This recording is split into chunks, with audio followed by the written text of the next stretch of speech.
Bonjour à tous, c'est Séverine. Bienvenue sur Trouver la paix et la joie. Aujourd'hui, c'est vendredi et nous allons invoquer l'Esprit Saint. La semaine dernière, je vous ai parlé des 7 dons de l'Esprit Saint et cette semaine, nous allons voir les charismes de l'Esprit Saint. Alors, qu'est-ce que sont les charismes? Donc, la semaine dernière, nous avons vu des dons que le Saint-Esprit va nous donner. Donc, c'est des dons en fait qui sont pour nous-mêmes, pour notre propre sanctification, tandis que les charismes, c'est pour les autres, pour l'Église, en fait. C'est ça qui est important de savoir.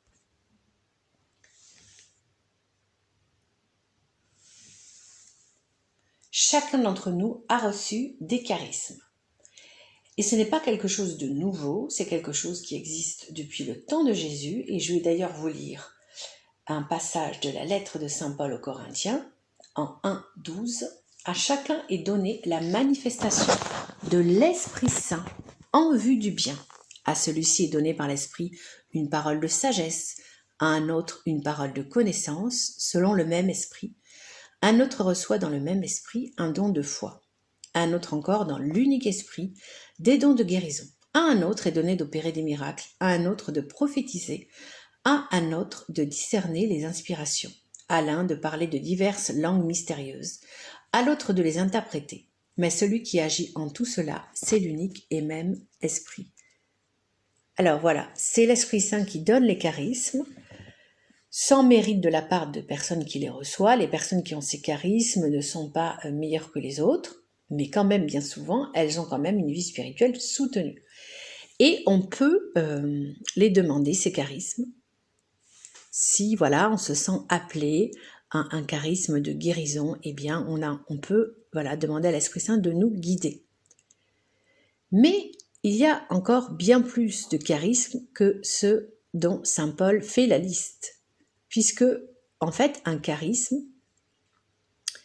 ça peut être en fait une qualité, par exemple d'écoute. Savoir écouter l'autre, une vraie écoute profonde, ce n'est pas donné à tout le monde. Le charisme de l'accueil aussi, savoir accueillir des personnes. On peut avoir parfois un don qui va être transformé en charisme, c'est-à-dire que quelqu'un qui a une belle voix va avoir le charisme du chant religieux, c'est-à-dire que quand cette personne va chanter, ce n'est pas tant l'aspect technique qui va importer, mais en fait ce qu'elle va faire passer au niveau spirituel, qui va être capable de toucher les personnes au plus profond d'elles-mêmes. Alors, nous avons tous reçu l'Esprit Saint, donc potentiellement nous avons tous reçu des charismes, mais bien souvent nous n'avons pas cette foi en l'Esprit Saint qui est en nous, et nous pensons, nous limitons l'action de l'Esprit Saint, nous pensons que c'est réservé à quelques personnes, à une certaine élite spirituelle. Eh bien non, nous avons tous des charismes, donc ce que l'on peut faire, c'est demander à l'Esprit Saint, de nous éclairer, de nous montrer quels sont les charismes qu'il a envie que nous utilisions pour le bien des autres. Et cela peut se faire évidemment au sein de l'Église, et ça peut se faire aussi dans la vie de tous les jours. Le but de ces charismes étant évidemment d'annoncer, de renforcer finalement le royaume de Dieu sur terre. Donc c'est pour tout le monde en tout temps. Celui qui désire se mettre au service du Seigneur a de nombreuses occasions d'exercer les charismes dans la vie de tous les jours, même si c'est une personne laïque, justement. C'est ça qui est intéressant. Le charisme n'est pas réservé qu'aux religieux. Donc, comme je le disais tout à l'heure, certaines personnes ont un charisme d'accueil. Quelles que soient les circonstances, elles savent trouver le mot et l'attitude juste pour accueillir les autres. Et en particulier ceux qui sont besoin, ceux qui sont timides, ceux qui ne se sentent pas dignes entre guillemets d'être écoutés, alors qu'évidemment c'est faux. Tout le monde a évidemment le droit d'être accueilli et d'être écouté, quelle que soit cette personne. Il y a d'autres personnes qui ont ce qu'on appelle un charisme d'écoute et qui sont capables de donner un bon conseil au bon moment. Donc voilà, c'est ça qui est important, c'est que faut comprendre que l'Esprit Saint va utiliser les dons que nous avons, et nous ne pensons pas forcément que ce sont des charismes, pour en fait faire grandir l'Église, parfois sans que la personne ne se rende compte qu'elle exerce un charisme, puisque tout cela évidemment c'est pour faire advenir le royaume de Dieu. Donc la personne qui exerce un charisme n'en tire aucune gloire, tout cela reste dans le don gratuit et l'humilité.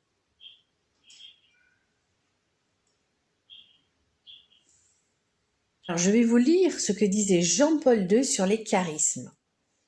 Dans toute communauté, il existe des dons extrêmement nombreux et divers. Donc je rappelle que le charisme, finalement, ça va être un don qu'on a dans la vie quotidienne, mais qui va être transcendé par l'Esprit Saint au service de l'Église, au service du royaume de Dieu. Et donc je reprends ce que disait Jean-Paul II. Il y a ceux qui sont capables de donner des idées et ceux qui sont capables de les approfondir par la réflexion solitaire et ensuite partagée. Donc peut-être que vous vous reconnaissez là-dedans. Il y a ceux qui sont des organisateurs nés et ceux qui sont de précieux parfaits exécutants. Et vous voyez, il n'y a pas un charisme qui est supérieur à l'autre. Parce que souvent dans la société humaine, on va peut-être mettre en avant, en fait, si vous voulez, ceux qui s'organisent, eh bien, ceux qui s'organisent sont en aucun cas supérieurs aux exécutants parce qu'ils organisent, mais s'il n'y avait pas d'exécutants, rien ne serait fait. Donc c'est vraiment important. Tous les charismes sont importants et nécessaires également. Il y a ceux qui possèdent une expérience de vie chrétienne et une sagesse remarquable pour participer à la préparation des sacrements et ceux qui sont capables de contribuer à l'animation du culte liturgique. Il y a ceux qui font ou pourraient faire merveille au plan de l'éveil religieux des petits. Donc, si vous avez envie de vous lancer dans le catéchisme, n'hésitez pas. Et ceux qui ont la grâce de conduire des groupes de prière. Alors, petite erreur. Donc, ceux qui pourraient faire merveille au plan de l'éveil religieux des petits et ceux qui ont le don de rencontrer spirituellement et d'entraîner les adolescents, vous voyez, ça peut être des charismes différents. Il y a ceux qui ont la grâce de conduire des groupes de prière, ceux qui sauront mettre en route des loisirs d'inspiration chrétienne. Il y a ceux qui ont la capacité de penser, de faire avancer des problèmes de société et d'y déposer un levain évangélique. Donc ça, c'est intéressant aussi. C'est un charisme auquel on ne pense pas souvent. Savoir, apporter à un problème de société le fameux levain évangélique. Ceux qui sont des diffuseurs efficaces ou même des rédacteurs de presse chrétienne. Et donc cela, va à l'infini. Voilà.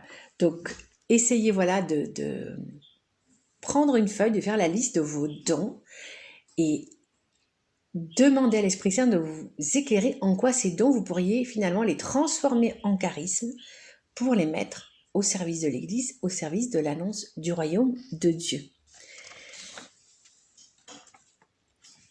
Alors, je voudrais terminer en vous proposant une prière, la fameuse prière du Veni Creator. Viens en nous, Esprit Créateur, visite les âmes des tiens, emplis de la grâce d'en haut les cœurs qui sont tes créatures. Toi qu'on appelle conseiller, don du Seigneur de majesté, source vive, feu, charité. Toi qui es onction spirituelle. Toi le donateur aux 7 dons, puissance de la main de Dieu, toi que le Père avait promis, qui fait jaillir notre louange, mets ta lumière en nos esprits, répands ton amour en nos cœurs, et que ta force sans déclin tire nos corps de leur faiblesse. Repousse l'adversaire au loin, sans tarder donne-nous la paix. Ouvre devant nous le chemin, que nous évitions toute faute. Fais-nous connaître Dieu le Père, fais-nous apprendre aussi le Fils, et croire en tout temps que tu es l'unique esprit de l'un et de l'autre. Donc je voulais vous encourager, chers frères et sœurs, tous les matins quand vous faites votre prière, on dit au nom du Père, du Fils et du Saint-Esprit, Amen. On prie le Père peut-être plus facilement et le Christ, mais il faut aussi tous les jours prier le Saint-Esprit, qu'il nous guide dans nos pensées, pour que nous restions toujours dans le droit chemin, qu'il nous guide dans nos paroles. Et je vous propose que nous terminions par un petit acte de consécration à l'Esprit Saint, Ô Saint-Esprit, divin esprit de lumière et d'amour, je vous consacre mon intelligence, mon cœur et ma volonté, tout mon être, pour le temps et pour l'éternité. Que mon intelligence soit toujours docile à vos célestes inspirations et à l'enseignement de la Sainte Église catholique, dont vous êtes le guide infaillible. Que mon cœur soit toujours enflammé de l'amour de Dieu et du prochain, que ma volonté soit toujours conforme à la volonté divine, et que toute ma vie soit une imitation fidèle de la vie et des vertus de notre Seigneur et Sauveur Jésus-Christ, à qui, avec le Père et vous, soit l'honneur et gloire à jamais. Ainsi soit-il.